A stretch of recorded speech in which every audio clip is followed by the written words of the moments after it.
Arting! Hi, welcome to Arting Tips. Today we are working with a color circle. You can download this worksheet in English or Spanish right from the description.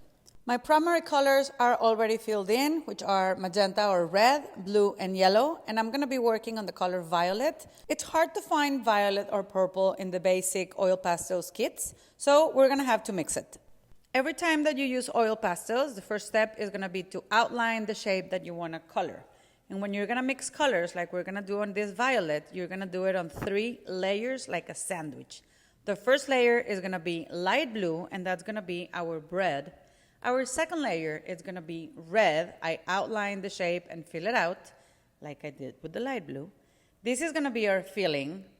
And the last layer, the third one, is going to be, again, on light blue, and we're going to go around in circles to mix the paint underneath.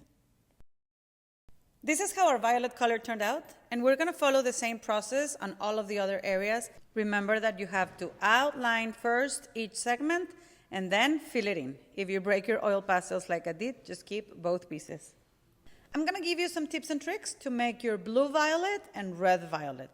On the blue violet, we're going to start with red as the bread, and then we're going to have dark blue as the filling, and then we're going to finish in circles with red that was our bread. Remember to clean your oil pastels before coloring each segment.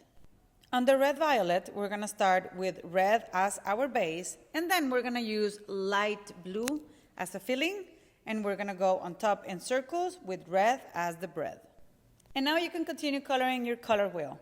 If you're using my worksheets, you can notice that I ask my students to write their name with both hands, because this will create extra connections in your brain and will get you into a more creative state of mind.